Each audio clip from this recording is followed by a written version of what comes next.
For December the 7th, 2018, we talk about Bethesda's bag controversy, Penumbra Requiem, and we ask you which games deserve a sequel or a better sequel. Welcome to Level 266.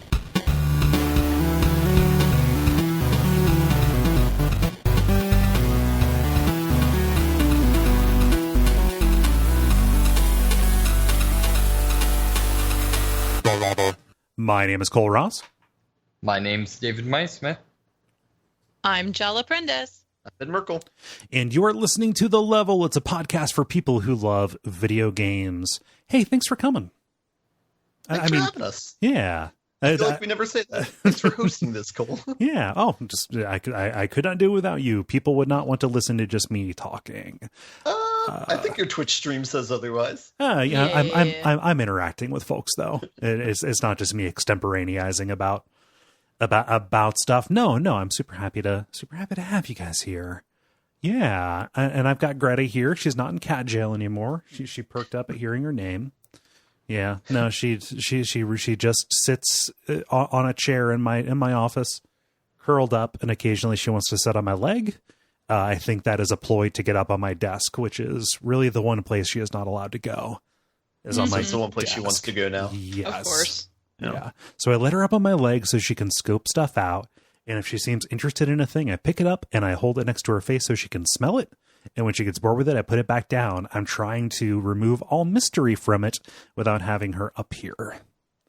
Now, I know she's up here when I'm not in the room. Yep. But, it's important. There's a certain civility that should be expected. Yeah. So how are all of you? I think this is the same crew we had last time. So there's no obvious person to jump to first. Jolly, you've always got stuff going on. How have you been?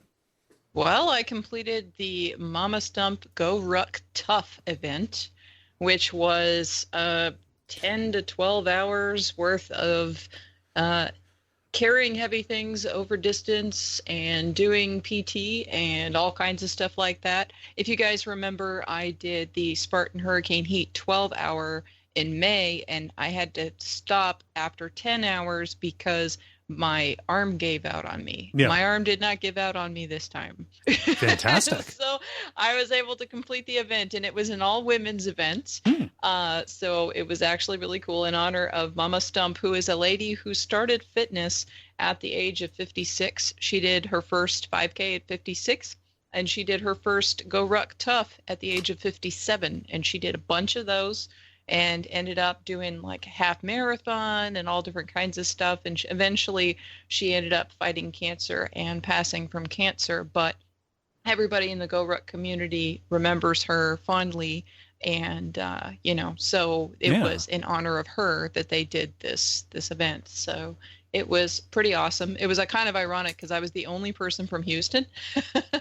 So, there was just there were only a handful of us because there were a lot of other rucking events going on that same weekend. And so a lot of people were out of town going to a charity ruck over in Austin that was a toy drive as well, and some other things like that. So, as a result, there was a lower turnout than normal, but it ended up just fine. It was a good experience. It was a lot of fun. And that was my last endurance event for a little bit. I've got a half marathon coming up in a couple of weeks and a belly dance performance on the same day as the half marathon because, of course, they're on the same day. Oh, yeah. So, other than that, I think that's about all that's going on with me right now. Nice. Well, congrats on finishing that. Yeah, no, that... Thank you. The person that event was in the honor of, I already forgot her name, which Mama Stump. Yeah, Mama Stump. She sounds like a badass. Yeah, for sure. And if you guys want to see the photos from the event, there are several different photos. If you follow that link and you can scroll through, we had a good time.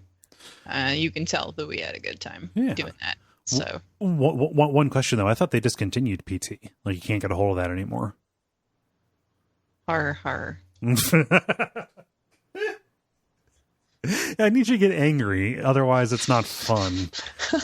Oh, don't worry. I'm saving my anger for the grind. Oh, okay. You'll get it. Ooh. You'll get it. Why me specifically? I fucking told you not to play that. So No. See, like there are listeners who seem to be defenders of that game. Okay. So yeah, they will be upset. Their hearts will be broken. yeah. Oh, okay. No, it's all right. I know. It's not you because you've known better since. Yeah. No, I knew how you reacted.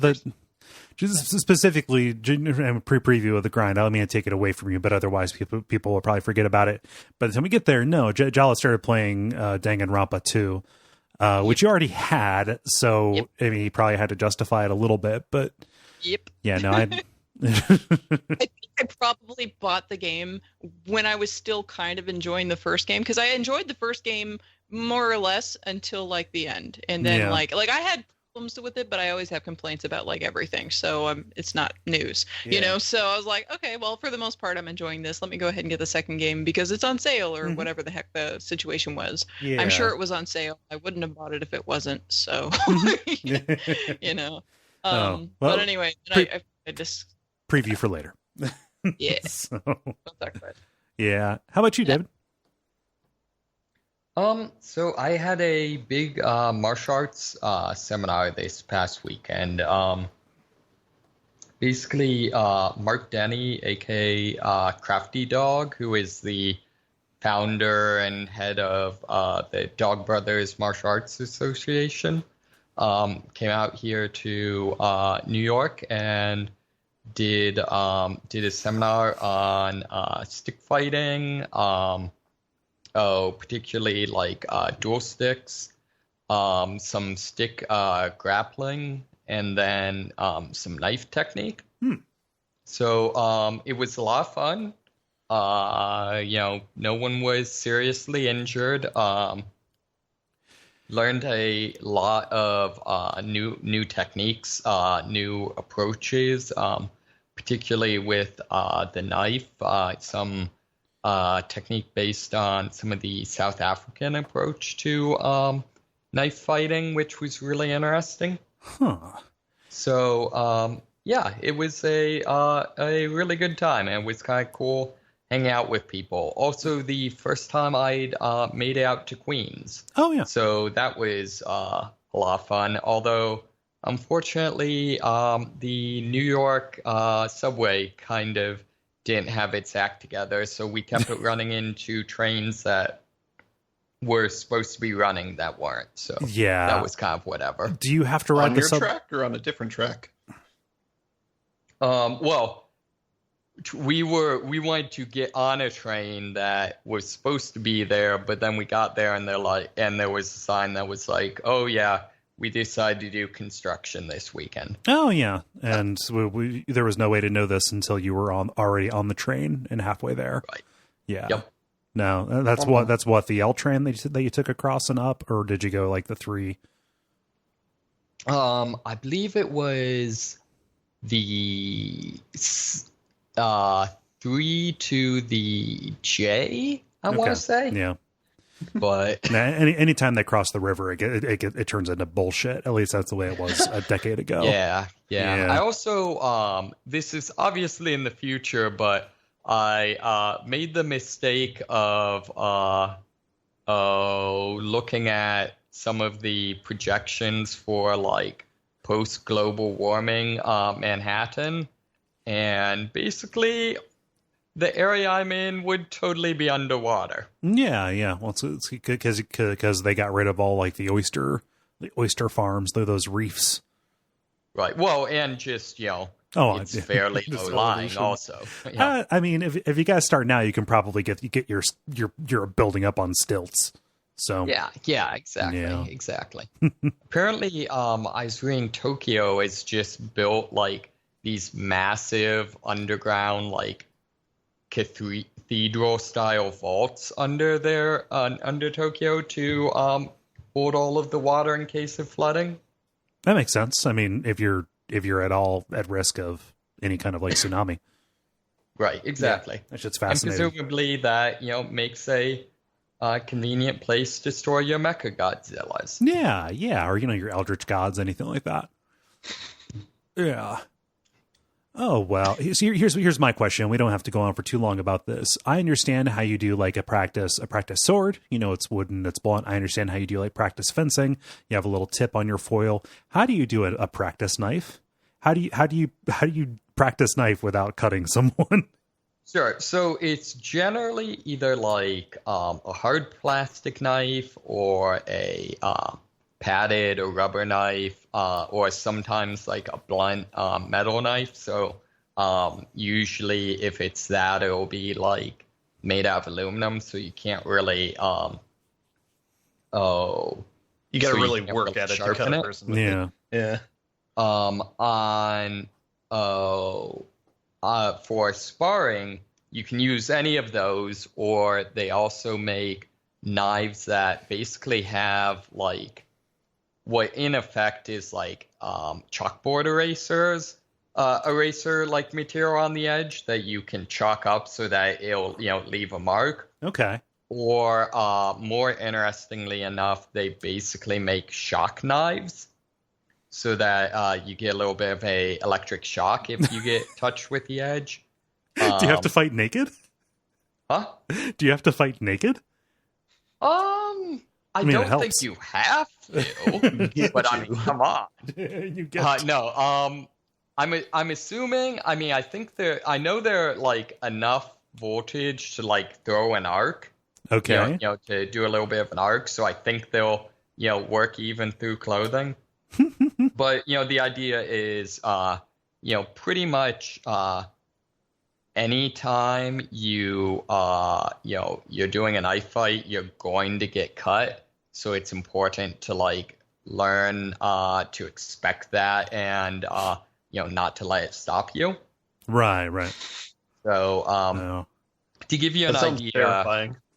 Yeah, it truly is. To give you an idea, the curriculum for the Dog Brothers for their basically like empty hand knife and gun kind of combined system is called Die Less Often. See, that's good. That it sets expectations. Yeah, exactly. It's and it is really interesting because the guy who runs it has done a lot of research into like looking at different riots and stuff like that, like how do people behave in violent situations. Similarly, one of the original founders with him is basically the cook in a correctional facility, which means cool. like when like the movie style riot breaks out, the real life style like super scary riot breaks out. Yeah. He's in a room with a bunch of convicts, all of who have kitchen knives. Right. Yeah. So it's like there's it's very grounded in the understanding of like one of the things I love about it is in the sparring, it's very much like hit and run is encouraged. Like you might even if you have to fight the dude, you might have to run away first. Yeah. So, is one of the moves just throwing your knife and running in the opposite direction? Yeah, which is a completely legitimate strategy. Yeah. Had a coworker who was really into knife fighting, and he got a cursed practice knife. Whenever he drew it, he could not sheath it until it tasted blood, so he's just kind of always holding it. Oh, yeah, that would be unfortunate. Yeah, yeah. I've only seen one supposedly cursed knife before. Was a Chris that also was apparently poisoned. And person Wait, this is a thing? Cursed knives are a thing? Oh yeah. In particular with the Malaysian Chris, there's a whole series of things because under that system, a weapon that might be like bad luck for me might not be for you and vice versa.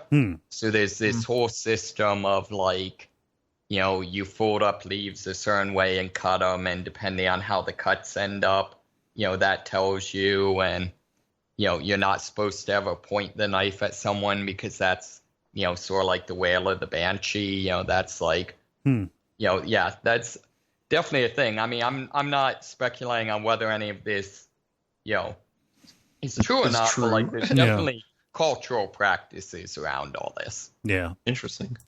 Yeah. How about you, Ben? What you been up to? Comparatively nothing. I just found any played cursed board games knives over the week. Sorry, what? Found any cursed knives?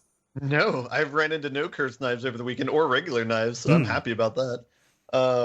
Played board games over the weekend. Gonna do another game of Twilight Imperium next weekend with 5 other people, so I'm excited about that. It'll be our Christmas themed play of the game. Ooh. So I don't know. That's all I got going on right now.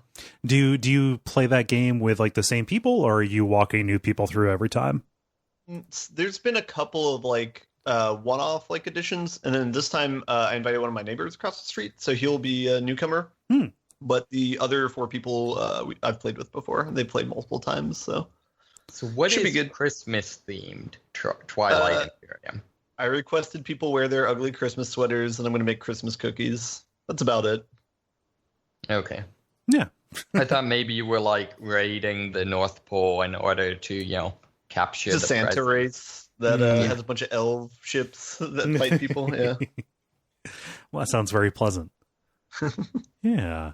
Well, we've got some show to do, and I think it's going to be the regular kind with the brief, the multiplayer, and the grind. And why don't we get started with The Brief, where we talk about things that are happening in the world of video games around us. We're coming up on the end of the year, which means we're getting into like electronics expo stuff that goes on, the Consumer Electronics Show, blah blah blah. That is a clumsy preamble to go into Jala's story. What's Nvidia up to? Well, so Nvidia has recently published some research about AI generated visuals. That is a new way to render video content using deep learning. So the resulting graphics aren't exactly photorealistic, and they have the visual smearing that you see in a lot of AI-generated imagery, but it will improve over time as the tech continues to develop. Right now, it's kind of in the starting phases. So the company's engineers built upon a number of different existing AI generation methods, including an open source system called Pix2Pix.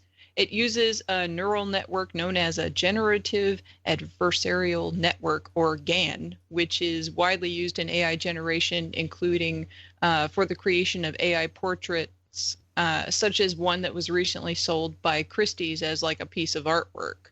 So somebody bought that. Anyway, it's important to at least one person. Yes. They made the first ever video game demo though with AI generated graphics, and so they released that recently. It was actually made by one engineer. It's basically a really simple driving sim where players drive around a few city blocks. They can't interact with the world or leave the car. It's just the driving part of it, just to demo the AI generation of all the graphics on the street and all of that. Yeah. So the demo is powered using one GPU, which is notable for this degree of work. But the GPU in question is NVIDIA's top-of-the-line Titan V, which is usually used for like advanced simulation processing and stuff, not for video games. So anyway, the researchers, to make something like this, the researchers have to collect training data and segment it where each frame is broken into categories like sky, cars, trees, roads, buildings, and that kind of thing. The GAN is then trained to generate new versions of these objects. Then the basic topology is created using a traditional gaming engine. In this case, they were using Unreal Engine 4. Then this is basically the framework upon which the deep learning algorithms generate graphics for each category in real time, and then pass those on to the game engine's models. So it's a hybrid. What they created was a hybrid graphics system that is partially AI generated but built on the framework of a traditional video game model. Yeah. And so the AI is only creating the graphics portion of it. The actual structure of the world is created using traditional programming methods. Yeah. So it's basically a proof of concept rather than a game that's actually fun to play. I mean, obviously, this doesn't sound very exciting. The hardest thing to work out for them was object permanence, because the AI was creating graphics at a rate of 25 frames a second. Right. So how do they keep the objects looking the same? The answer was to give the system a short-term memory so it would compare each frame with what came before it. Okay. And as you might imagine, with 25 frames a second, all the computation taxes the system enormously. Right. So that's why it could only work at that speed. Yeah. So the tech is in really, really early stages, though, as I said, and Nvidia believes it will be decades before AI-generated graphics show up in consumer titles. But it has a couple of other potential applications, and it may show up in a more limited capacity as a hybrid. I'll explain that in a minute.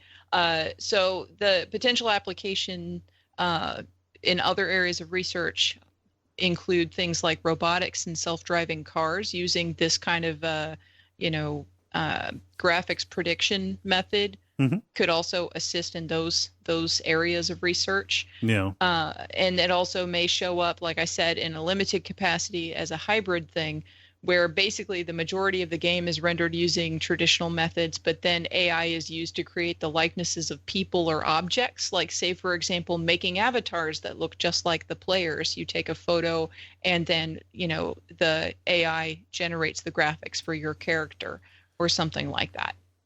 So that is cut out the middleman on the deep fakes.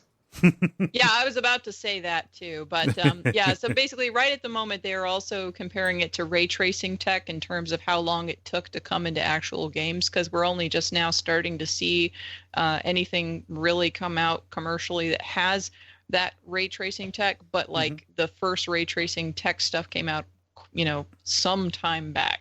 Yeah. So, of course, as David mentions, though, of course, there's other concerns such as deep fakes and fake footage of politicians or celebrities or saying or doing things that they did not actually do. Yeah. So that's a thing. But of course, Nvidia is like, we can't govern everything in the world. We can only create the tech. And of course, there's going to be some shit go down. To be fair, at this point, the idea that we would be upset over fake video of our politicians doing something awful seems kind of quaint. I don't know. I reserve my right to be scared of that future. Yeah. Yeah. No, this is super neat. I like even just the stills in the video. Everything kind of has this weird. The only word I can think of is dreamy quality. So sorry, deep dream. I know that's a thing. It's not intentionally a pun, but like the color choice is not something that I would see, and just like the wobbliness around stuff makes it feel a little bit surreal and, forgive me, trippy in a way that is like pretty aesthetically pleasing to me. Kind of looks like Inception. Yeah, that's another deep learning joke because that's like a neural net. Yeah. I like this. I could see it being like used in small dashes to like replace some kind of shaders and stuff like that too. Like, just let the computer figure out the best way to do this particular thing while everything else, is used traditionally. Yeah, this is neat. Yeah. Yeah. I don't know that I have anything to add on top of it. I'm positive if I play that, I would probably get a little bit motion sick. But I would get motion sick at a slideshow, so. I was going to say, that's not saying much, yeah. Yeah. Get motion sick playing Mario. Yeah. What do you think of this, David? You've got, this kind of lines up with some of the just kind of pure tech-related stuff that you've brought in the past. Yeah, so this is interesting. These sorts of things, it seems like it's always hard to tell, like, exactly how much of this is how, I don't know, revolutionary or like new it is, because there's a lot of things right now where deep learning's often spectacular because it's so, kind of automatic, not necessarily because it presents dramatically better results than, more conventional methods. It's amazing that it does something as opposed to how well it does it. Right. Which, I mean, that's yeah, and I'm a little bit overstaying it, but you have things like like IBM Watson where it's like, it's maybe not exactly what they're saying. Mm-hmm. So, and I'm not saying that to mean that this might be like a scam or anything like that. Mm-hmm.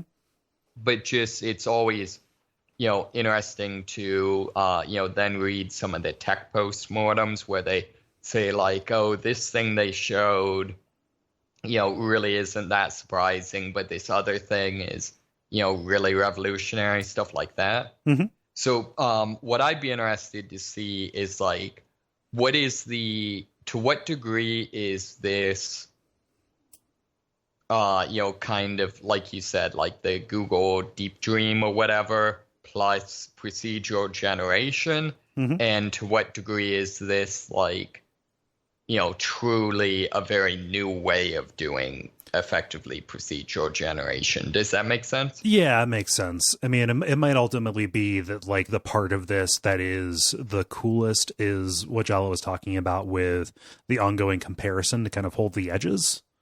Sure. Like, oh, like just we figured out a way to, have AI work in concert with this thing that processes a lot of data at once with some kind of permanence. Right, exactly. And I could totally see, like you're saying, and like the article mentioned, something where I think you said, you kind of sprinkle it on for the shaders. Mm-hmm. Like, I feel like there's a very good chance that there are really cool things that come out of this, but that it's not, like, by the time we see it, it's not as obvious, if that makes sense. Yeah. Like this, you never know what it's going to be, but, maybe this would, say, dramatically reduce the processing times of advanced shaders. Mm-hmm. So all of a sudden, like, I don't know, indie devs can make Crysis. Yeah. I have no idea, but, it could be things like that. Maybe that's what actually comes out of this. I don't know. Yeah. Well, it's neat. It probably won't affect our lives for a couple decades, but it's neat. Yeah, until it takes over and declares itself supreme overlord. Of course.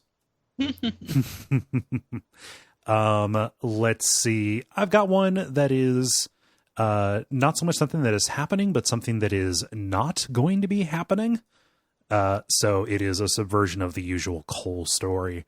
There is a rumor out there about what Rocksteady is doing next. This rumor gained enough purchase that even like my stepdad asked me if it was true. Well, my stepdad is also a huge Superman fan, like an unreasonably huge Superman fan. And we were just I was talking to him about the Spider-Man game, and he said, "Yeah, are they making a new Superman? Somebody called Rocksteady." I'm like, "Oh, I had no idea." Rocksteady were the people who made the Batman Arkham games. Like, just no idea. He looked it up, and it was still just a rumor. Somebody from Rocksteady, Sefton Hill, basically came out and said, "Yeah, we're super excited about what we're going to be announcing at the Game Awards, which are happening next week. However, there is a spoiler: it is not Superman." So dun, dun, dun. Yeah. I feel like, how do you make a good Superman game? People have been trying for 30 years and they haven't done it yet. They already cracked the case. You don't make it. Yeah. Either that or it's Saints Row 4. Right. Yeah. Right. I mean, don't they have? I mean, they haven't really figured out, anytime recently how to make good Superman movies. So, I mean, I feel like games might be kind of a, walk before you run type of thing, or, walk before you, leap over tall buildings. Yeah, I suppose. I was about to say, well, they didn't make a good Batman movie. And like, no, they made Arkham Asylum came out well after there was a good Batman movie. So, yeah. This I don't think we followed up on this, but I think I offhandedly mentioned how there was leaked footage of them doing a Harry Potter game, but that was later came out that a different game company was making that. And it wasn't Rocksteady. Yeah, and it was Game still looks cool, but no. Oh yeah, and on a different show, it like what people were talking about, like, oh, they're doing an Avengers game, and I guess that might have been debunked too. It's got to be super flattering for Rocksteady that people are actually like this invested in guessing what they're going to do. Mm-hmm. Yeah, I read an article where they talked about like apologizing to fans that they didn't show anything at the E3 last year, but saying like that they were waiting for the right time to show stuff. So I'm excited that they're just announcing something next week. Given how Arkham Knight turned out, I am all for them waiting for the right time to do something. I've got to say, I would definitely be on board for a Harry Potter game where I could Arkham style combat some house elves. Yeah, well, I mean, really, there are a lot of gargoyles at Hogwarts, and there are a lot of gargoyles in Arkham, so it's a natural fit. I do want to punch house elves in the face when they're on the ground and send them to the hospital. That sounds pretty sweet. Oh, yeah. So who knows? I'm curious. I kind of don't want them to make another superhero game, though. Yeah. No. I don't know. I'm interested to see what they're going to do because what else I have feel like they they haven't made? made a bad game. Prior to doing Arkham Asylum, Rocksteady did a game on the original Xbox called Urban Chaos. Yeah. Game was sweet. Yeah. Huh. Yep. But then they hopped on that Batman train and just kind of wrote it. Huh. David, there are two stories that you put in the chat here, and I do not know how to toss to one because I don't know what you're going to do. Okay, yeah. So I decided I'm going to go to, have we talked about just kind of in general, Fallout 76 kind of being a, trash can fire? We really haven't. I want to reserve judgment until I play it, but I want to wait until they work out some of the kinks. Additionally, it's very difficult to figure out how much of what's being said is salt from the usual people who are salty about anything Bethesda does, and how much of it is actual kind of substantive complaints about the way that it's sorted out. Because good. So what I'm hearing is I don't want to pass judgment and just say that it's a trash can fire until I've played it. Yeah. I don't want to play it until I stop hearing that it's a trash can fire. No, just with anything like, I mean, Bethesda hasn't really done an awful lot of online stuff.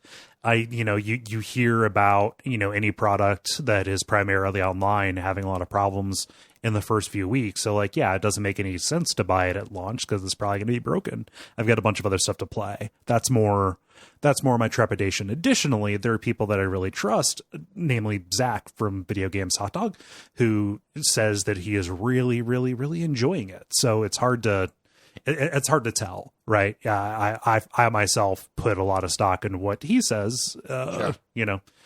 Whereas there are probably a lot of trustworthy people on Twitter who are saying this is a clown show. Yeah, so a lot of what I've heard is that if you're into Fallout very much for the kind of wandering around and scavenging and those sort of like strictly post-apocalyptic type stuff, it's great. However, I've heard very negative things about the storyline, in particular the fact that since everyone's dead, there's no point in, like, most of the missions you get don't actually have any point. Yeah, it's not like bespoke stories where you're talking to somebody and going and resolving conflicts. It's about, rustling stuff up in the wasteland and putting it together so you can survive longer. Well, and I guess a lot of this stuff I've read is that a lot of the missions will be like, you find some entry about some person and, you can like track them down and, figure out what happened to them. But the answer is always they're dead because that's the entire premise of the game. Right. So, or it's like, I'm solving a kidnapping. And it's like, well, this kidnapping happened like, more than 100 years ago, so guess how it ended up. Yeah. So, the other thing I've heard is just that the online stuff is kind of doesn't work. So, although I do find it funny that apparently there's the inverse problem of what people might expect. With the PvP system, you basically do virtually no damage to someone until they retaliate. So the problem is, if someone's, just being an ass and, attacking you, you just sit there and take it until they start reloading and then blow them away. Weird. Yeah. So the other thing that's kind of, I'd say more explicitly, on them is apparently the Super Deluxe Power Armor Edition. There was, was supposed to come with these kind of, military style, canvas bags. And instead, were shipped with these cheapo, nylon. Nylon bags. Yeah. And so internet did not like that. No, that sucks. Yeah, well, I mean, generally speaking, lying to your customer is frowned upon. Yeah. No, that sucks. And the other thing of being I guess it came out or people realized that the canvas bags primarily went out to YouTubers and other capital I influencers. I don't know. That seems almost just, just straight up damning. Yeah, it's real icky. Yeah, if this was America, I would think that that would almost be where you'd have to, if you were the FTC or whatever, step in. Yeah, it's definitely doesn't look good. So yeah, it's yeah. I mean, and I know, it seems. Part of me feels like it seems like a little bit of a hubris thing where people from the outset said this isn't really what we want, and Bethesda said no, we're sure this is what you want. About the bag or about the game? About the game in general. I mean, really both. Yeah, they should have realized they were going to be under a lot of scrutiny about that. You just can't. You're not going to get away with it, Yeah. Yuck. So, I still want to play the game. Good. Kind of like No Man's Sky. If they release this in alpha or whatever, say it's it's not done yet, but try it out if you want it or whatever. I think it would be a lot better received. Yeah. Yeah. Well, that was one of the things is they didn't even do a traditional beta. It was just you can use, play the beta between these 2 hours a day. And it's a 45 gigabyte download. And also once you download it, there's no way to uninstall it. Okay. How does that work? Yeah. Hard to say. Yeah, there's a fixant on those sections of the hard drive. Yeah, man, that sucks. I should. So it was on sale over Black Friday for $35. I probably should have grabbed it because I really don't. I don't want to pay full price for it either. Right. Yeah. I kind of regret that just because I would probably enjoy at least running around, doing the random things and stuff. Yeah. It just, I don't know, so much of it just seems so low effort. Yeah. But then again, I would really like to wander around West Virginia countryside and stuff. That seems like it looks amazing, but yeah. And I do have to say I really enjoyed what was it, the governor of West Virginia declared it national statewide Fallout Day or something. I don't know. I kind of enjoyed that was a thing. Yeah. Ben, you got a story? Yeah, I do. I just got a small one. It happened over the last week or two. There was a leaked copy of Super Smash Bros. Ultimate that came out online. I think since the article that I'm going off of, I think they figured out that it was one of the distributors of the game, it somehow got leaked from that. But kind of the rub of this is a lot of people on YouTube were posting the soundtrack to the game, and they got hit by Nintendo with multiple takedown strikes, and so a lot of people's YouTube channels are just being discontinued because they uploaded part of the leaked soundtrack for the game. So it's just kind of a pretty harsh response. Granted, people are probably not in the right for uploading songs for something that hasn't been released yet.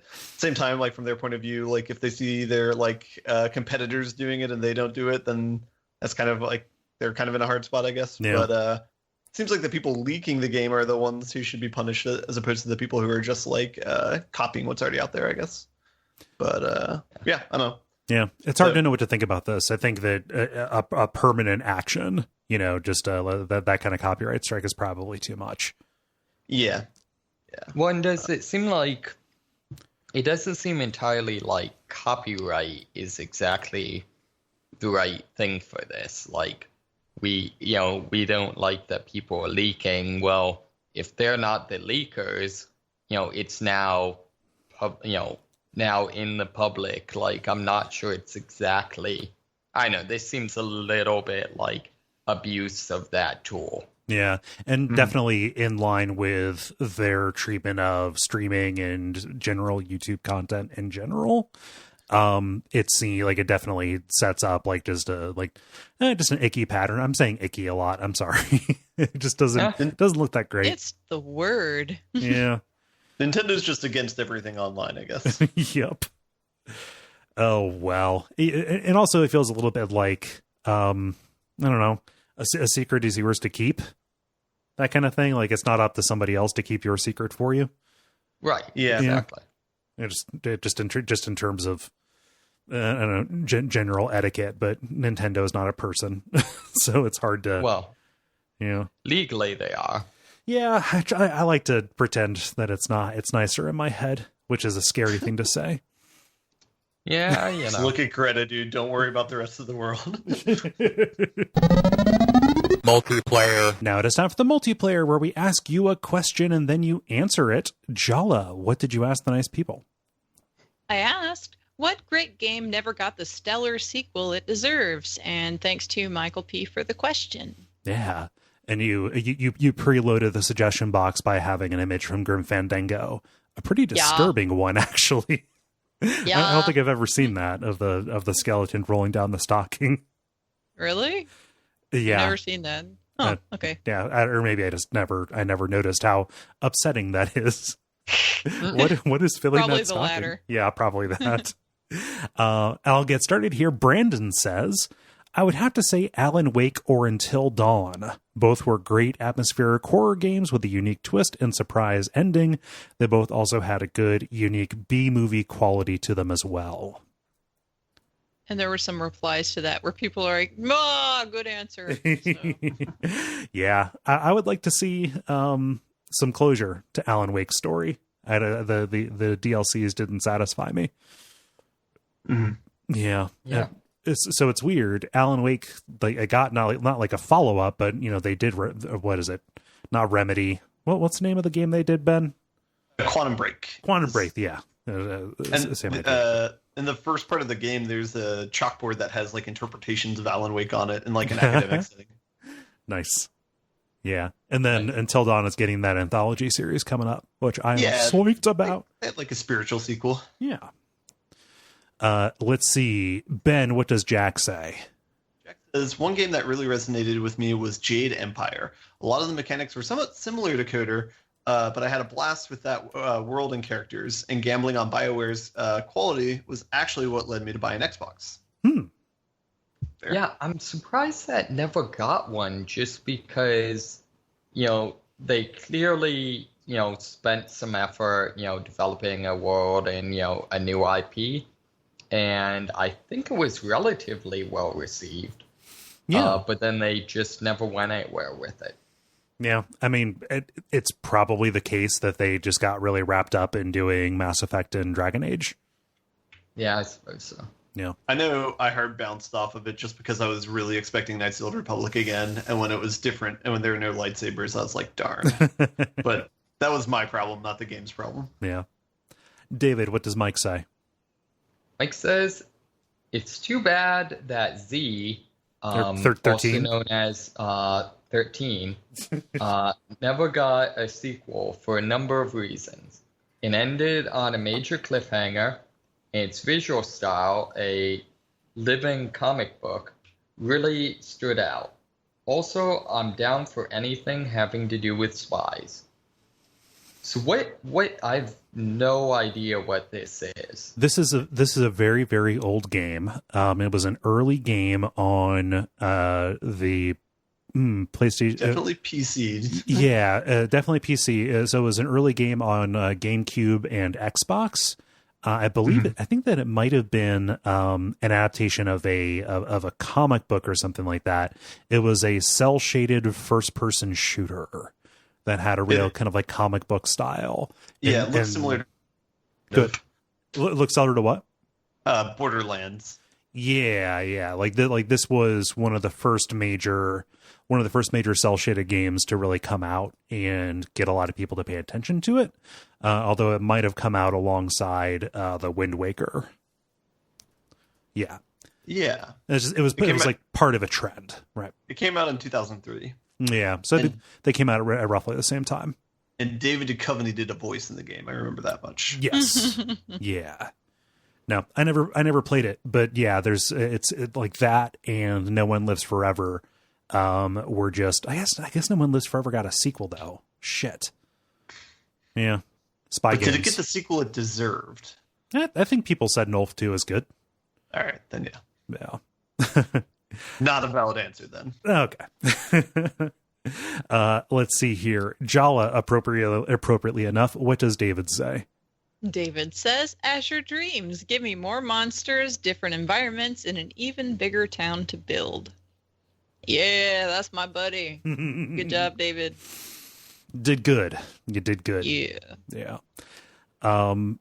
Jonathan steals my answer by saying Alpha Protocol, maybe with better combat, but the like/dislike system of NPCs is great. Yes, please. Give me more of that, please. I want it, please. Fix hacking. Well, of course. Yeah. Man, Alpha Protocol is so good. It's so goddamn good. Ben, what does Juan say? Juan says Sphinx and the Cursed Mummy. Not quite stellar, but never got my closure. That was a fun game. What kind of game is this? I'm not familiar with this game. It was part of a glut of mascot platformers, 3D mascot platformers in the PlayStation 2 era, kind of following on Jak and Daxter just a little bit. Okay. The idea was you had two protagonists. There was the Sphinx, who was a real kind of standard, hop and bop kind of guy. Just it's what you would expect from that kind of game. But when you played as the mummy, it was a little bit like WarioWare in that you had to destroy yourself or get hurt to solve puzzles. So, like, to get past a door. Have a cursed knife as well? Yes. Every copy came with a curse knife. There were so many lawsuits that it drove the studio out of business, and they never made a sequel. No, but like you would set yourself on fire, or like if you needed to get like past a door that you couldn't get through, you would take your head off and then roll the head around like a Metroid morph ball to get to stuff on the other side. Yeah. No, it was a neat game. I'd never beat it, so I don't know if it's neat the whole way through, but it was a really cute idea. Yeah. Let's see. I already did that. So David, what does Bill say? Bill says, I know it's a bit too soon to say Bloodborne, but Bloodborne. I'd hoped that the presence of Yanamura in the DLC meant that the next Bloodborne would take place in an Asian-inspired setting and make use of Asian creatures / horror tropes, while keeping the concepts of hunters and beasts. Barring that, because I will forever have rose-tinted glasses about Bloodborne, Dead Space 2. Dead Space 2, easily the best game in the series mechanically and plot-wise. in my opinion, deserved a better sequel than Dead Space 3. YouTube keeps suggesting to me a video that is like, what happened to Dead Space? Like, why did that as a series kind of go off the rails? And I have not watched it. So that is a cool story I just told.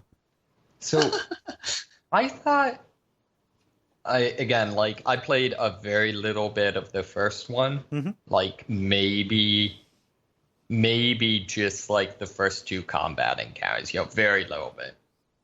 But my understanding was that the going off the rails was sort of the logical extension of this storyline. Is that not true, or not? I mean, if you have a crazy protagonist, you probably shouldn't stay on the rails. Yeah. Right. I guess like a lot of the my understanding was that was very much set up to be just kind of this escalate. I don't know. So I think that the complaint about Dead Space 3 is not that it is like that the plot is too much, or gets extra in a bad way. I think that the complaint is that it is a real just kind of turn because it is a co-op game, or it was designed to be co-op. Okay, so I guess I didn't realize that. Yeah, so it was like a little bit of a like RE4 to RE5 step, a little bit, like if you're looking for analogs. Sure. Yeah. Let's see here. Jala, what does Michael say? Michael says, Kingdoms of Amalur. It had a mishmash of many cool systems, a colorful world, and very fun combat. But courtesy of Kurt Schilling, the studio got tangled up in an ugly legal case and eventually shuttered. They had even laid tracks for a sequel by mentioning far-off lands you never saw in the game itself. Come back, Amalur. We miss you. So I don't think that is because I think Oregon Trail was initially made by a company that was owned by the state of Minnesota. But Kings of Amalur has a distinction of being one of the very few games that is actually owned by a state. Which state? Rhode Island. Rhode Island owns Kingdoms of Amalur. Well, but didn't I thought someone had bought the rights ultimately, or something like that? My data might be out of date. But the idea being that Kurt Schilling, incredible conservative shitheel, defrauded the state of Rhode Island out of a bunch of money in order to start a game studio, made a pretty okay game that a lot of people really enjoy, and then immediately it went bankrupt, and it caused a huge, just a huge fallout that left people without a continuation of the world that they really enjoyed. Like, it had every reason to succeed too, because like they had R.A. Salvatore doing the story, they had Todd McFarlane doing the artwork and stuff. Like, just taste wise, hit or miss, but like big names, it just didn't pan out for them. Yeah, it's really, really too bad, especially since, like you said, it doesn't seem like there's any reason why this couldn't, get a sequel and be very successful. Yeah. I mean, you have Salvatore on board, so you're gonna it is explicitly made to be exploited as a world building thing. Mm-hmm. Yeah. I don't know why I'm dunking on Salvatore. I'd have a real hankering to read some Forgotten Realms books now because of Baldur's Gate, but anyway, yeah. Anything but Elemenster. That guy was a prick. Fuck the Harpers. Come on. Yeah. Let's see. Greg writes, Out of This World deserved a proper sequel and not the unauthorized one that it got on Sega CD. The game ended on a note leaving you wanting to know what comes next. But the designer has said he liked it open-ended, like that. Maybe for some people, but I want closure, damn it. I don't think I've ever seen Greg get mad before. Oh, I've seen it. It's something. Like, he's very, very calm and very laid back, but when he snaps, boy, does he snap about a thing. So, that's funny. Yeah. Yep. Yeah, no, like they're spiritual successors, but nothing. Yeah, I can see that. A lot of people really dig Out of This World or Another World. Let's see, Ben, what does Alexander say? Alexander says Crimson Skies could use a sequel. Dieselpunk-styled arcadey dogfighting in the vein of a classic Star Fox, kinda. Good multiplayer too. We don't have anything filling that space at present. I would take more of that. I think that's a good answer. That's a really good answer. I fucking love Crimson Skies. Yeah, that was a really one-of-a-kind game that was really popular for 3 or 4 months. Yeah, it was super popular because it came with the most common Xbox Live kit. Yeah. And I feel like that's another thing where kind of like you said, this is just a niche that nothing fills, and that it seems like there should be something that does. Yeah, there was a real heyday for that, back in the early 2000s when they had those arcadey dogfighting Star Wars games, Mm-hmm. Yeah. Womp. And then finally here, David, what does Dan say? Dan says Metal Gear Solid 2. After playing Metal Gear Solid 1 and then the demo of 2 on the freighter, I felt utterly let down and annoyed when it turns out that the actual game is mostly playing this polar opposite of Solid Snake. But it's okay, as Snake turns up to mock how pathetic and green I am. Oh, trolling. Yeah. I could see that. So my answer was taken. Oh, go ahead. I was gonna say, yeah, I wanted to say my answer on the heels of Dan, and I'll say that Mass Effect 3 is a game that should have been a better sequel to Mass Effect 2 and the trajectory of that series, but was something that was kind of a letdown. Yeah. Yeah, that's a good answer. I could see that. Mass Effect 2, huge and good. Yeah. Alpha Protocol is mine. I could say something like Deadly Premonition or whatever, but no, I think Alpha Protocol has the system that I want to see. Just take the system. Doesn't have to be spy based. Although I guess this is sequels. Well, shit. Yeah, give me a new Alpha Protocol, please. Yeah, I think the big factor is just making sure whatever strategy you have, it's reinforced in the game, because I feel like that's something that Obsidian does really well. Yeah. David, how about you? So I think I'd start off by saying the first half of Metal Gear Solid 5.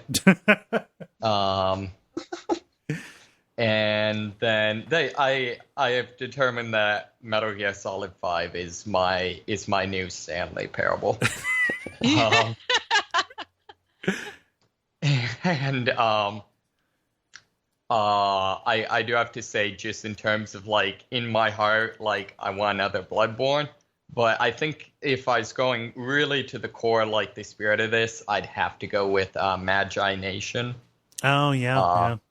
Old, Game Boy Advanced Pokemon that maybe I was the only one that liked, but it's a fine game. yeah, is just one of my all-time favorite games. Yeah. People keep suggesting that for Abject Suffering, and I don't get it.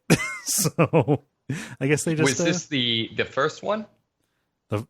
Whatever one's on Game Boy Color, that's one that I played. That surprises me for Abject Suffering. I'd be interested. People also suggest good games for that all the time. Sure. Just because they want backdoor WAFs. What I was thinking is it's definitely, if you think of the era it was, that was an era when there was a lot more jank in games, acceptable jank. Yeah. And, it was also straight up a weird tie-in for a collectible card game. So it had no business being a good game. Mm-hmm. So I guess what I'm saying is I could definitely see that, depending on where you're coming from, there's probably a perspective where it truly would be this just janky game. Mm-hmm. But I'd be really interested to see just that different perspective on it. You know what I'm saying? Yeah. The one complaint that I had about it was just that the graphics were really dark and it was sometimes hard to see what was going on. But sure. Jala, how about you? Well, if you want me to give an obvious answer, I'll say Corpse Party, because it got some sequels, but they weren't good. And if you want me to say something random, I would say Chakin. That was a game nobody talked about. Oh yeah. What's this? Chakin. It was a Genesis, I think it was, game. It was based on some indie comics. I've mentioned it on the show before. Yeah. And I'd actually suggested it for Abject Suffering once upon a time, not because it's a bad game, but because I want somebody to talk about it. Yeah. So anyway, yeah, it's a cool game, and it's difficult.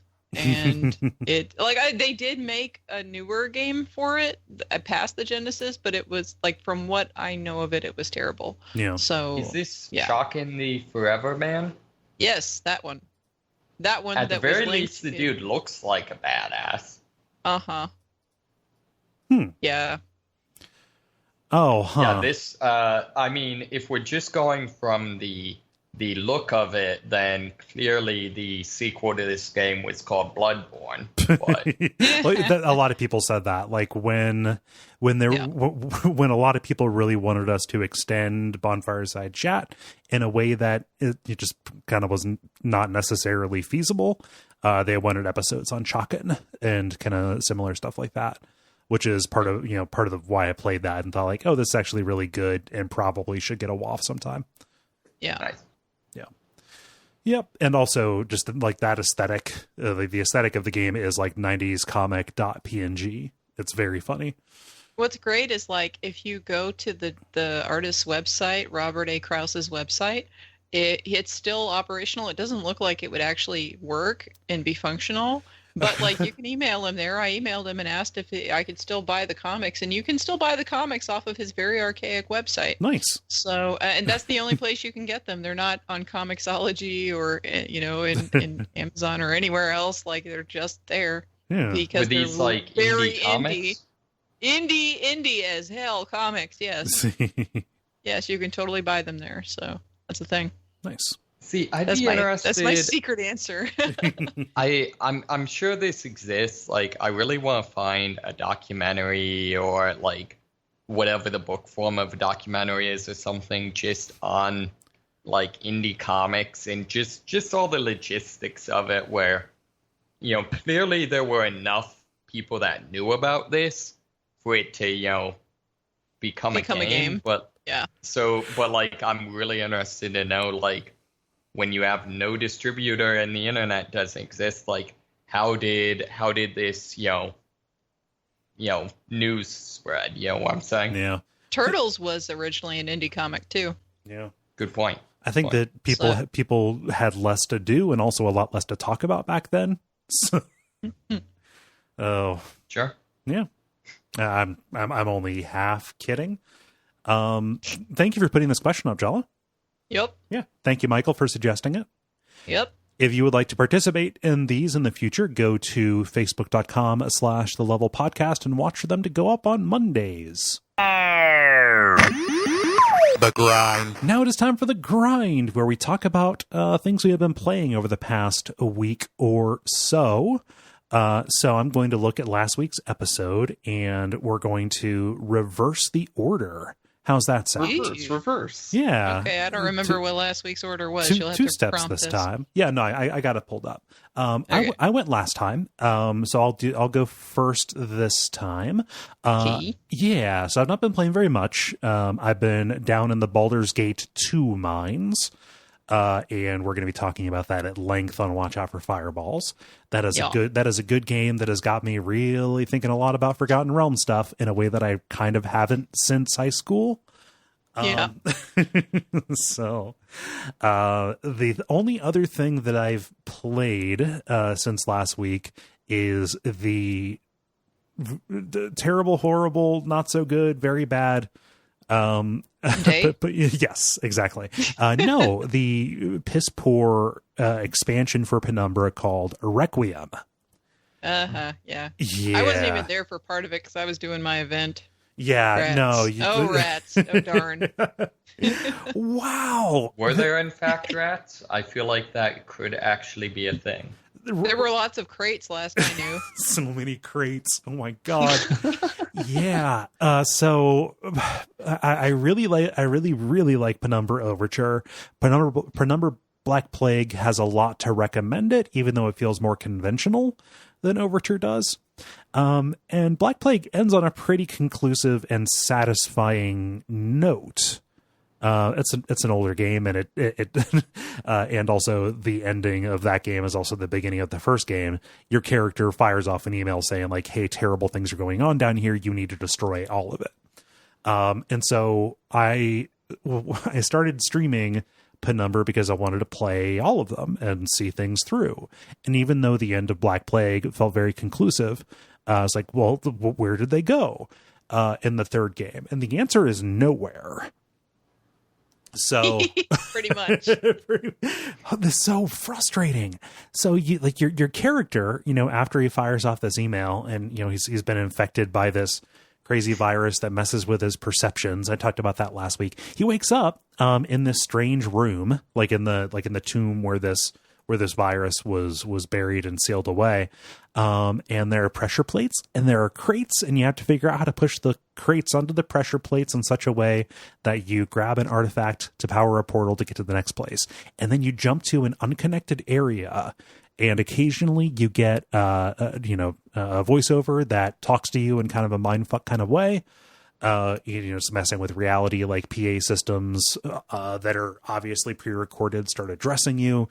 Characters who are long dead from the previous game start taunting you and things like that. You would think, oh, that's a good way for them to get story across, right? No, there's no real story. It's just a way for them to like cash in on goodwill from something that you like in order to cover up the fact that this is a very uninspired Portal clone, where you are just going from chamber to chamber solving puzzles. So are there actual horror elements? Like, is anything after you or anything? Nope. There are no enemies. It is just puzzles, and it's maybe a little bit weird. Sounds like there's an antagonistic PA system. Yeah. Oof. Is that the boss battle? You have to unplug it? Can they see me and I can't see them? Yeah. That's wow. Has there ever been, like, retrospective on this? Like, have they ever said, like, what the heck happened? So based on the research that I did in between the sessions, because I played it over the course of 2 nights, because I had to stop because I was just so angry at what was going on. I went and looked, and the best that I can figure is they were developing this at right around the same time as they were developing Amnesia. Mm-hmm. So maybe their A team was off working on that as opposed to working on this. Additionally, though Penumbra was originally planned as a trilogy, the publisher forced them to winnow it down to 2 games. But then when the first 2 games did really well, they said, "Well, make a third one." And Frictional said, "Well, we don't really have a story to tell, but we have a physics engine we want to show off." It worked for Half-Life 2. Yeah, so it's a real bummer. I was extremely disappointed with it, and actually like really salty that I wasted time on it. Yeah, that's just deeply weird. Yeah, because you might have some complaints about, like, I had complaints about Soma. Soma was still a good game that felt like it came from a deep felt place. Felt like a lot of effort was put into it. Requiem was just Soma had monsters. Like, yeah, I feel like let's start at step 1 here. Step 1, add monsters. Yeah, Penumbra Requiem is horseshit. When credits roll on Black Plague, that is the end of the Penumbra series. Maybe they were just trying to make the first meta horror game where it's the horror experience playing the game. Yeah, the horror is the wait for something to happen. Blah. So that's me. That's all I've got to talk about. Any questions about any of that? Oh no, I have no questions about it. Ben, how about you? Yeah, I don't really have much this week, actually. I've been playing Left 4 Dead with friends. I've been playing Rocket League with friends. I've played a little bit more Red Dead Redemption. I think I'm towards the tail end of the game. I think I was at chapter 5, at the beginning of chapter 5 last time we talked, and I'm into chapter 6 now. there was one kind of surprise that I won't say what it is, but it was something I wasn't really expecting, but I thought it was an interesting twist. Was it a pleasant surprise? Like, did it increase? Did it increase your enjoyment of what you were playing? It made it more interesting, yeah, because it was not like a follow someone on horseback to a shooting gallery mission. So, but I still need to finish that game out, but I don't really have too much, I guess, to say about it yet because I haven't finished it. But so I don't really have too much. Yeah, I got Quantum Break, the game we mentioned earlier, on Steam sale, but I have not played it yet because it is a mammoth size.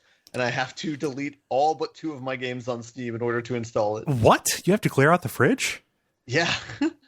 It's I think it's like, it's either 7 gigs or 70 gigs. And I know that's a big difference, but I mean, if you have to, unless your computer is from 2004, I don't think you would have to clear out the fridge for a 7 gig game. Yeah. Here, I'll look it up right now because I'm positive it's 70 gig because I would if there was anybody who was going to do some weird uncompressed video horse shit, it would probably be Remedy. Yeah, it's 70 gigs to install, so it's a decent size. And a spicy meatball. It's the first time that I've started like deleting other programs on my computer in order to try and make room for it. Jesus. So, do you just like is an SSD your main drive on your computer, or is it just? I think so. Yeah, I know I have at least one SSD drive in my computer, but I don't know if it's It sounded like you were going to segue to something else. Oh, I installed it earlier this week, but then I wanted to install other programs, so I uninstalled it. But then I needed to like, I needed to do work, so I had to reinstall my IDE. So I do, yeah, exactly. I do the exact same thing on my phone now. Like my phone's like maybe 3 or 4 years old, but whenever I need to install a new program, it's like Sophie's Choice time, where it's like, all right, I think I'm going to cancel my Legion app because I'm not flying anywhere in the next like couple months. So. And then you have to figure out what else I need to cancel to install a new app. Yeah, Data or Goldfish. Yeah. It's weird. Anyway. So maybe I'll have stuff to talk to of substance in a week or 2. Cool. Yay! Yeah, I'll want to hear you talk about Quantum Break because I have not heard anybody say anything about it. And so I had already played maybe the first hour and a half of a game at a friend's house. Uh-huh. So I know that much of it, and it kind of in the same vein as like Max Payne and Alan Wake. They have very like detailed environments and like they're very like fleshed out. So it's fun just to like walk around the environments and stuff. Mm-hmm. And those are like really cool so far, at least in the first hour and a half. But yeah, that's all I can kind of vouch for. So yeah. Jala, you are up next. Oh boy, isn't that exciting? It might be exciting for some, and it might be upsetting for others. So I will just say, if you are a big fan of Danganronpa 2, be aware that I am not liking the game so far. So you can like go turn off for a little while, skip ahead or whatever at this point. I just say that because there are a couple of people who are like big lovers of that game who have been upset that I do not like said game. So I will talk about it. Now, as we've already talked about in the beginning of the episode, I'm playing this game because I actually already had it on my Vita. And, eventually I was going to get to it at some point or other. I felt sick of playing stuff on my Switch, so I decided to change over. And because I'd mentioned Danganronpa, the first game, a couple of times and said, that actually, Danganronpa, I liked it for the most part except for the ending. I was like, well, I really did, like it for the most part. So I should go and try to play Danganronpa 2. It's been a very long time since I played the first game. And I've also played some JRPGs since then with a bunch of, anime bullshit. So, like, at this point, perhaps my tolerances are a little bit different. Yeah. So I will discuss what I think so far. First off, it looks cheaper. The art for the characters is less clean. The 3D backgrounds look crappier than the ones from the first game and so on. So it just looks chintzy by comparison to the first game. This is not a super big impactful thing like, it's not like the art will make or break my opinion of the game, but it's something that I observed upon starting the game up. I'm like, oh, this looks drastically different. That's kind of weird. Mhm. It is starting off pretty slow. I will tell you that I have finished the first trial. I am just starting chapter 2 now, so that's where I'm at. It started off pretty slow at the beginning, but that is sometimes extremely necessary. So that slowness also isn't too big of a deal. Besides which, it's really not nearly as slow as like Steins Gate was. Oh my God, that was glacial. So Yeah, not that, this is not that bad. It's starting off on not the greatest foot ever, but it's not as bad as how Steins Gate started. That was just like a slog. So the problems that I have with it, though, that I actually have some kinds of issues with. The characters are all super extreme personalities, and they're also really annoying as fuck. I remember that was something that chafed me in the first game because they are such extreme personality types. They are archetypes of like anime and manga, you know, in general. But this one, more than the first one, leans into genre tropes. And I know if I start using it like the first time, the word trope is going to lose all meaning again. So I'm going to try to refrain as much as possible. But what I mean by that is that the game will literally say, oh, that's like the protagonist of a video game, or this only happens in a manga, but it's happening right now, or something like that. So, I mean, they just throw it in there all the time as if, oh, har, har, this is so funny, or whatever. And it's not just once or twice, but I counted more than 5, probably closer to 10 times just before the first trial that this crap happens. So it's like, you know, it's not that funny, guys. I mean, like, even if this is a joke that lands for somebody, it ain't that good, you know, to keep reusing it that much. So, you know, that was irritating. The way that the game rolls through is such that, like, basically it's, how would you describe it? Kind of like a visual novel style for a little bit, and then it's kind of adventure style because you get to wander around and investigate stuff. Yeah, I like. And then, like, you've got free time, and so it's got this weird kind of quasi-romance-ish thing going, but you can, like, talk and give gifts to everybody. Yeah. And then there's a Tamagotchi for some reason in your menu. So you have a Tamagotchi that you can get gifts, you can get coins and stuff depending upon how it grows up and all that stuff while you walk around the island. And then there's like the trial system, which I don't know what to compare it to, but this one's like far more complex and just throws a bunch of shit at you. I'll talk about that in a minute. But Kole, describe for anybody who doesn't know what this is, like what kind of game is this? Yeah, I mean, so think of it like a graphical adventure game, almost like Phoenix Wright a little bit, insofar as like it's not so much a graphic novel, but like a graphic comic that, like Phoenix Wright, has the trial system, which is kind of the dramatic height of every chapter, where you are looking for contradictions in people's testimony and trying to single them out. And those trials themselves are kind of littered with mini games inside of them. So it is a kind of a more kinetic kind of experience than a Phoenix Wright game, specifically because like kinetic text and kinetic type, and, you know, moving typographical layout stuff is kind of built into the function of it in a really, really hyper stylized way, in a way that everything else in the series is, you know, hyper stylized, over stylized, depending on your tolerance for what it does. Does that sound accurate? Yes.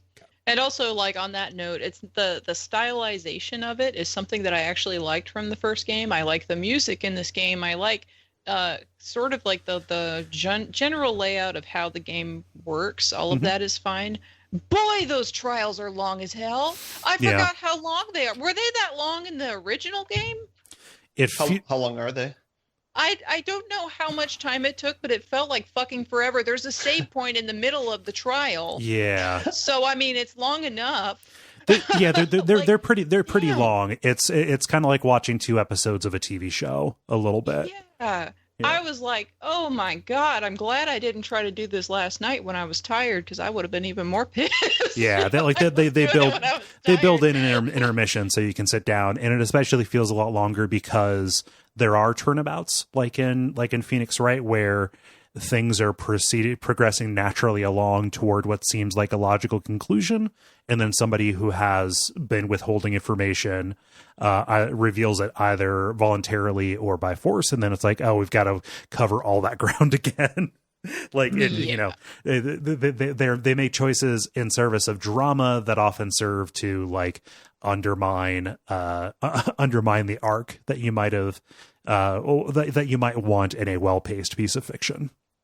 Yeah, and that's something that I was going to comment on, because like I seem to remember in the first game, like, okay, the trials, I got to the point where I kind of figured out the gist of what was going on beforehand, and I did the same thing with this one. Like I fucking knew, you know, like before we went into the trial, a lot of the stuff that was going to happen. So the problem is that it felt like, especially since this is the first trial and they're trying to tell you, they've got all the tutorials to tell you, they threw in a lot of different mechanics for how you work through the whole trial system. Like there's a bunch of different kind of puzzle-ish games and things like that they throw in there that you have to do. And like, because it is the first one and they have to tell you how to do everything, it's even longer. And so like the pacing is fucked up by all of that too. And then like, and some of them, even after the explanation, I'm like, I don't know what the hell, like the sword slicing thing, I didn't know what the hell I was doing on the first time I did that. Yeah, I didn't know I was failing those. Yeah, and I was like, what the hell am I supposed to be doing? That's what I'm doing, what they said or whatever. And like, I couldn't figure it out for a while. And I had to redo it a few times. So like, it just felt kind of like disorienting and just like too much. They added too many different random ass things all at once. And it was just, you know, like it slowed things down far too much. And I don't know if it was the fact that they had to stop and introduce all these new mechanics and have all those tutorials in there, or if it was just because the bare bones trial took too long. Because I remember on the first game, I got mad at it near the end of it because I would just start getting impatient. Like, okay, I get it. I know what the deal is. And, like I don't need to go over all this information again. I got the point 20 minutes ago. We could have wrapped it up. Yeah, and like that, like there should be a way to like sequence break by like calling out the correct thing at the right time. Yeah, that if you could sequence break, that would make everything so much better. Because I know the last time when I was starting to get frustrated with it, the way that you put it was that they have to play to the lowest common denominator. The person who's really like like half asleep playing it, who doesn't pick up right. on what's going on. So they have to point out every last little detail, which is also unfortunately a downfall of a lot of anime and manga series as well. They just have to over explain everything. Yeah. They really don't need to, but they do anyway. So yeah, that was real frustrating. Like I was bored halfway through the trial. It could have been literally half of that time frame, and I would have been fine with that. And then too, like another thing that, for example, Mai said in the level chat was she had played through some of it, but then she couldn't get through, like at the end, after you go through this whole debate section where you have to fire truth bullets at stuff and clear through white noise and play all these puzzle games to spell words out and a kind of hangman thing. After you do all this other nonsense, you finally get to the end of it, you figure out what's going on, and then you have to also do a comic strip to explain again. I hate it so much. Yeah, like the final argument, like and it like that sucks in every one of the games. Yeah, that is the least. And like you look at the time and like, oh, like you're giving me 15 minutes to do this. And okay, so basically when you're trying to do your closing arguments and you've figured out who the killer is and all this other shit, you have a comic with missing panels and you have to put the correct panel in the correct place across several pages. In this case, it was 10 pages worth of comic. You have to put the right thing in the right spot, according to their sequence to wrap up the arguments and get it right. And if you get too many wrong, then it just jacks it up and then you have to restart or you lose and you have to, start back at your save point or whatever. Yeah. Some bullshit like that. And the thing is that they're not always intuitive and they're not always in an order that makes sense to you. And so like Mai got frustrated at one of those things. It stopped her and she had to go back and she was just like, fuck this. this. Yeah, yeah. And it's also the problem of like interpreting what does that icon mean, or like what does this vague description mean? Like, and he went where? You want it when? Yeah. Yeah. And so there are some problems definitely with that, even if you have no problem with all the other random mini games that they throw in there all at once, like one after the other. There's no mini games in the rest of it, but sure as shit, there's like 5 or 6 of them in this trial part. Yeah. Okay. You know? And then, so anyway, like, Mai said that she might go back through and just look at a fact just to figure out the sequence of those panels, because fuck their order, I did that. I was like, I know what happened, but I don't feel like just like putting these hieroglyphs together. Fuck that. Yeah, I would recommend doing that. Like, if you you can do all the rest of it all on your own and be, whatever, but like that panel order, I remember it pissed me off in the first game, because there was like 1 or 2 of them that I had to redo a couple of times, because like the panel order was just like a pain in the ass, and it seems like it's more complicated now than it was then. Mm-hmm. So, because they made everything more complicated, because sequel, I guess. I mean, it must be required. It's a sequel. It's got to be more difficult. Okay, whatever. So anyway, I would recommend that if somebody is playing this game or wants to play this game. So yeah. Other random notes. I knew that one guy was going to lose his shit. That was real obvious. So when he lost his shit, I was like, which one guy? I didn't want to spoil it, but I guess I can spoil it. It's an old game anyway. Yeah. Nagito or whatever. That is the cool thing about him. Like, Nagito is an amazing character. Cool. What? He is not amazing. I hate his guts. He's so stereotypical. I have seen this stupid ass character. Okay, he's again, not die because you don't need to be annoying. I am banging my cup on the table. You don't need to yell. You don't need to yell. No, it may be that you have the antibodies and I didn't when I first encountered it. I thought he was an incredibly good subversion of Makoto from the first game. Hell no. Yeah. Hell no. He is just like I have seen his type in so many different series before. I am not interested in him whatsoever, and his ass keeps on talking, and I hate him, and I want him to die, but he won't, because they never killed that character. They leave his ass in there for a very long time. He's going to be with me for a while, and that makes me very mad. I hate him. Yeah, the way he articulates it, I think, is really, really cool. And it's tough. It's incredibly difficult it's incredibly difficult not to spoil this, and it's also very difficult not to fall back to the argument of, oh, it gets better, because it's a 30-hour game, and it is unreasonable of me to say, oh, the last 15 hours are great. You just need to get through 15 hours of bad.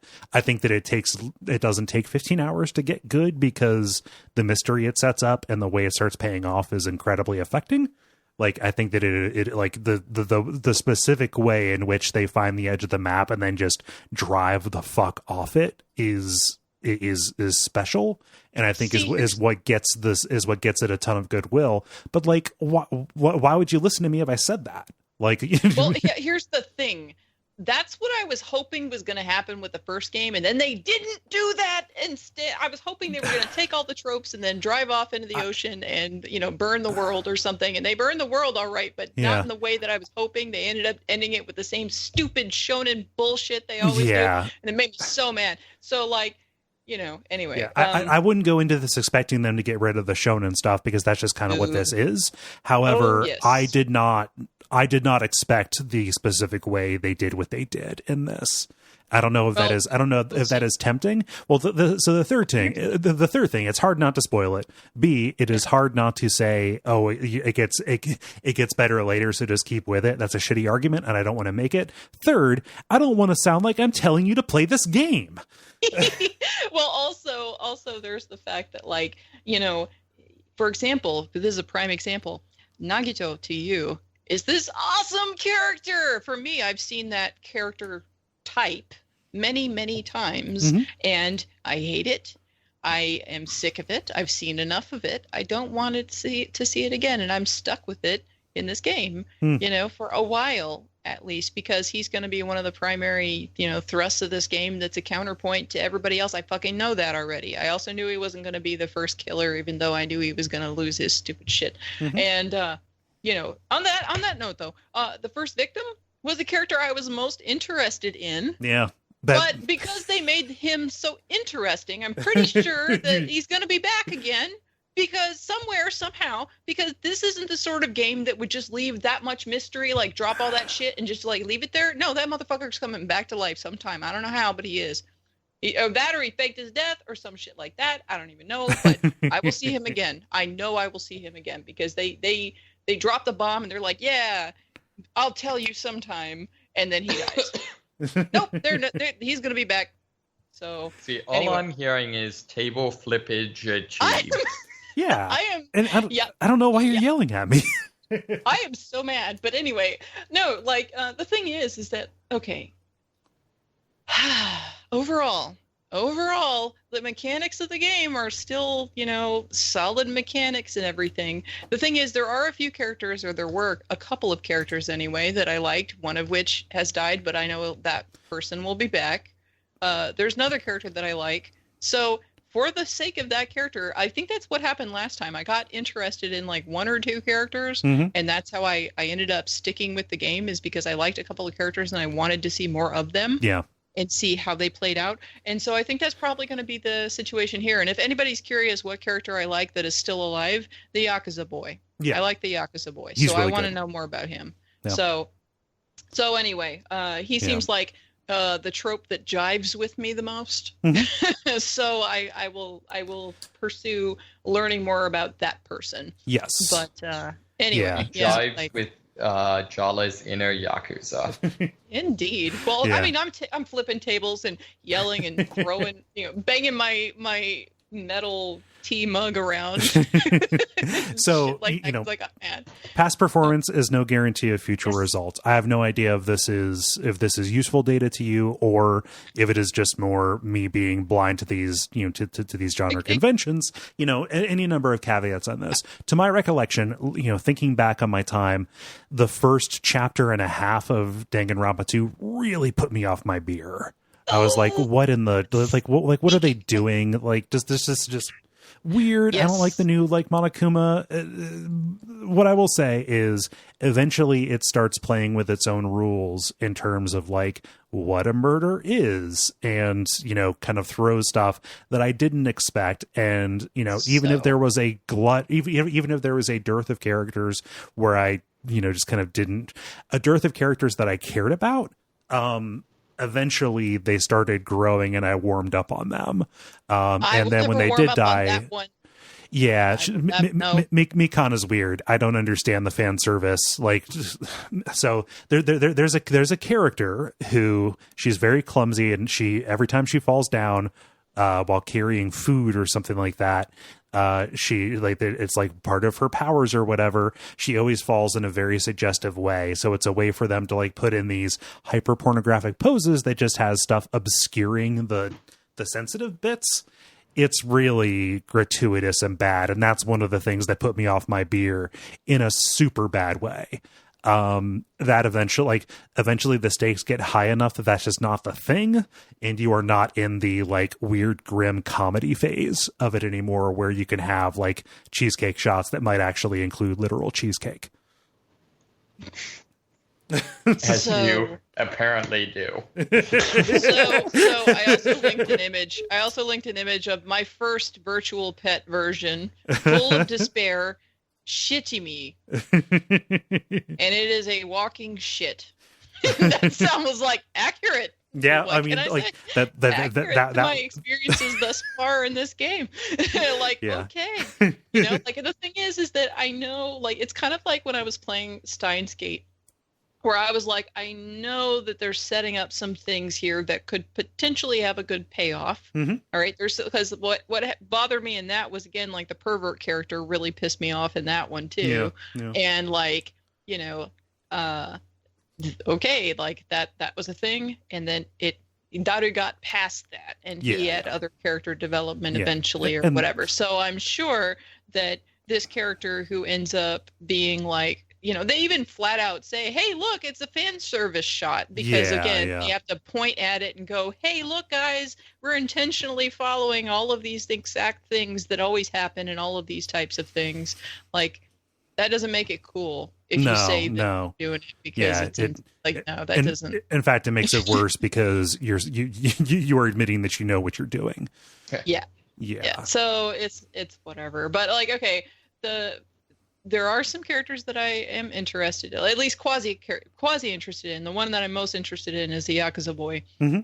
Now that the other person has passed, but again, that person will be back. I know, so it's no big deal.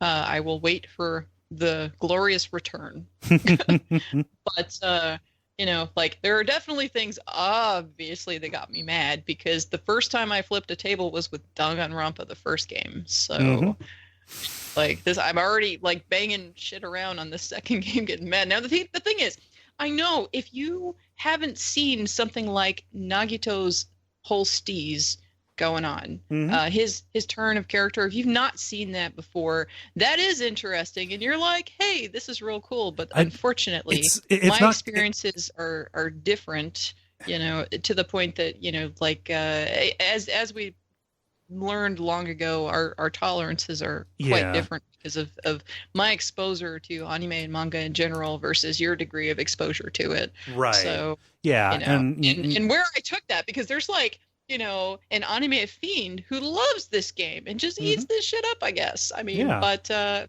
I'm there's many of those, but I mean, I don't know. Like I stopped watching anime a long time ago for the most part, and there's a reason. Like I got burned out and I was like, no more of this.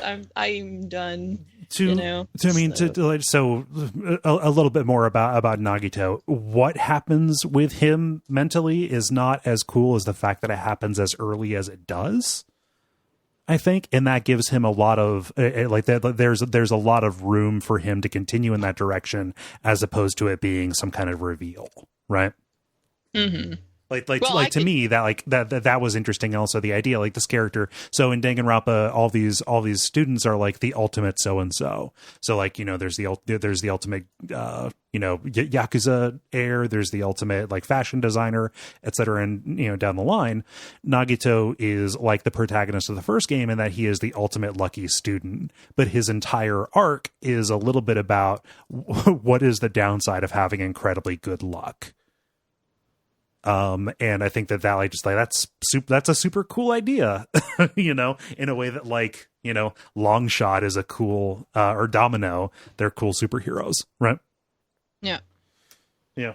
But, like there's room for him to become more interesting, but I'm hoping that they actually take it in a good direction that I haven't seen. But, there's no way that you can know that, Cole, because you don't know.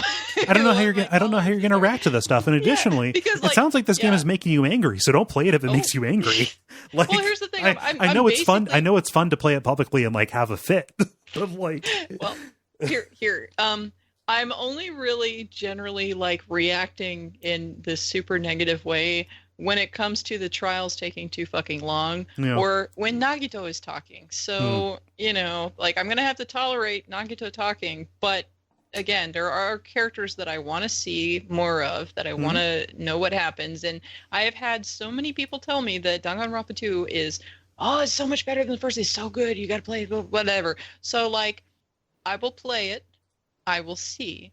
If it makes me so angry that like I'm about to throw my Vita again, then I will set it down and not play it again. However, like the thing about it is that I am having a response to it, which means it's better than having no response at all. I mean, like I will, I've set down games easily that I'm just like, yeah, I played some game and I didn't have anything to say about it. Like it's getting under my skin in some way, shape, or form. So I want to know what it's going to do with that. You know? No. That is why I want to see where it goes and how it plays out. It's not like this is a crappy game that was designed poorly. Even if it doesn't jive with me insofar as like the storyline or some of their decisions that they make, it's still an experience that I think is worth having, just, for my knowledge, given how much I've heard about it. Yeah. So that is why I am playing it still. Yeah. Well. So if it gets completely intolerable, like Corpse Party, I may set it down for a while. I'm sure I will probably get back to it, though. Mm-hmm. So, the end. That's it. That's all? That is all. That is all. Finally here, David. Sure. So I honestly haven't been playing much. It's basically been me being sick and me prepping for martial arts seminars. So, And dying. I'm sorry. In the corner. No, that's fine. Don't. It's fine to die. Sorry about that. Wow. No, that's fine. So long story short, yeah, I have nothing to report. I'm super sorry. You don't need to apologize. I just want you to feel better, man, especially with the holidays coming up and travel and stuff. Like, yeah, for sure. Yeah. I think I talked enough anyway. It's fine. The requisite number of tables were flipped. Yes.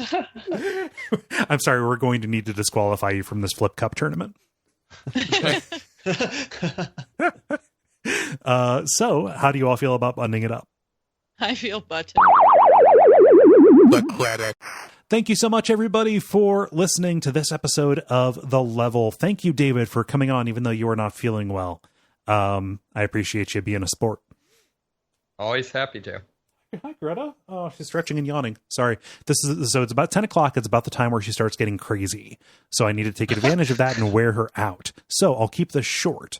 If you're listening and you want to go to patreon.com/Duckfeed.tv, I'm not going to stop you. I also won't stop you if you leave us a rating or review on iTunes or talk about us on social media.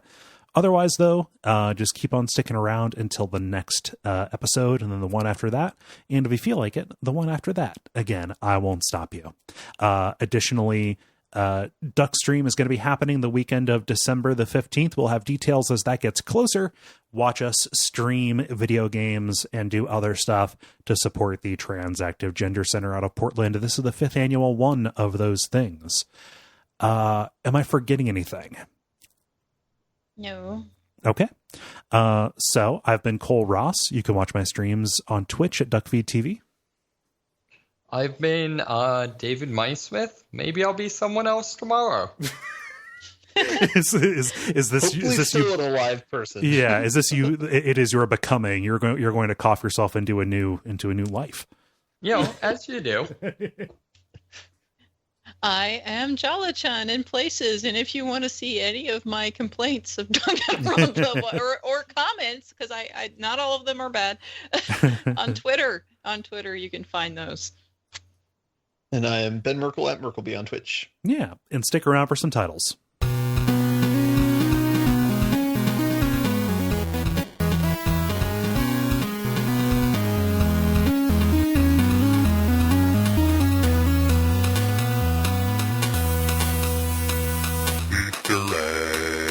So I only have one, and it's a real contender. I have a bunch. Yeah, so I'll get mine out, as you apparently do. I had that one as well. Okay. David, do you have any? So I have a couple. Okay. I too want to punch house elves. I have look at Greta and ignore the rest. Or maybe, yeah, I know. I wasn't sure how that could be shortened, but and then I have step 1, have monsters. Okay. Good. I have. I'm sorry for Icky. Tom McForland. Tom McForland. Okay. It's my new Stanley parable. David coming in hot this week. So many crates, OMG. Deeply weird. What was that in reference to? That was David talking about something. I don't know what he was talking about, but he called it deeply weird, and I thought it was pretty great. And then meta horror. Okay. Ben, what did you have? All right. In addition to as you apparently do, I have you don't have to fight naked. I also have anytime you cross the river, it turns into bullshit. And then I also have Inner Yakuza. How do you all feel about As You Apparently Do? I can support this. Jala, how do you... I'm sorry. I like the whole fighting naked thing. That's kind of great. You don't have to. Great. My worry about you don't have to fight naked. So I think that relies on you don't have to fight naked. I don't know of a way to bake that to bake that emphasis in, because when the title is displayed in different places, it may mess with the capitalization. Oh. Yeah. I think you're just making something up because you don't want the word naked in the title, but okay. Yeah, because after all, that doesn't go with this podcast's usual MO. An early episode was called Old Man Orgasms, okay? Yeah. Yeah, I mean, you support the old men in your family. It's a family podcast. Orgasms and naked are different things, okay? Oh, okay. Well, I'm going to go and patto my catto. Okay. All right. I'm going to do, I don't know what, something. Okay. Peace, y'all. Take care, everybody.